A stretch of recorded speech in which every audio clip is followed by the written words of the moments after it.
നമസ്കാരം, വെട്ടം ന്യൂസ് ക്യാപ്സ്യൂളിലേക്ക് സ്വാഗതം. എന്റെ ഇഷ്ടങ്ങൾ എന്റെ ഫാമിലിക്ക് അറിയാം. Family wedding centre.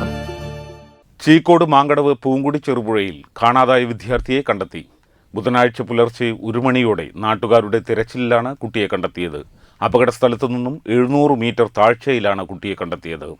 പൂങ്കുടി പുഴയിൽ കാണാതായ മാങ്കടവ് മരതക്കോടൻ ഹിദായത്തിന്റെ മകൻ അൻഷിഫിന് വേണ്ടിയുള്ള വ്യാപകമായ തിരച്ചിലാണ് നടന്നത്. തിങ്കളാഴ്ച വൈകിട്ട് 5 മണിയോടെയാണ് കുട്ടിയെ ചെറുപുഴയിൽ കാണാതായത്. ഫുട്ബോൾ കളി കഴിഞ്ഞ് കാല് കഴുകാൻ ചെറുപുഴയിൽ വന്ന സമയം അപകടത്തിൽപ്പെടുകയായിരുന്നു. തിങ്കളാഴ്ച രാത്രിയും ചൊവ്വാഴ്ചയും ഫയർഫോഴ്സിന്റെയും നാട്ടുകാരുടെയും വിവിധ സംഘടനകളുടെയും വലിയ തിരച്ചിലാണ് നടന്നത്. രാത്രി 1 മണിക്കടുത്ത സമയത്ത് പൂങ്കുടി പാലത്തിൽ നിൽക്കുകയായിരുന്ന നാട്ടുകാരാണ് മൃതദേഹം ഒഴുകിവരുന്ന നിലയിൽ കണ്ടെത്തിയത്. ഉടൻ തന്നെ താഴെ തിരച്ചിൽ നടത്തുന്ന തോണിക്കാരെ വിവരമറിയിക്കുകയായിരുന്നു. അർദ്ധരാത്രിയിലും നാട്ടുകാർ തിരച്ചിൽ തുടരുന്നുണ്ടായിരുന്നു. ഫയർഫോഴ്സ്, NDRF, നാട്ടുകാർ, TDRF, ട്രോമ കെയർ, എന്റെ മുക്കം, നസ്ര, IRW തുടങ്ങിയ വിവിധ സന്നദ്ധ വളണ്ടിയർമാരും കുട്ടിക്കായുള്ള തിരച്ചിലിൽ പങ്കാളികളായി. കൊണ്ടോട്ടി തഹസിൽദാരുടെ നേതൃത്വത്തിൽ ജീവനക്കാർ സ്ഥലത്ത് ക്യാമ്പ് ചെയ്ത് പ്രവർത്തനങ്ങളെ ഏകോപിപ്പിച്ചു.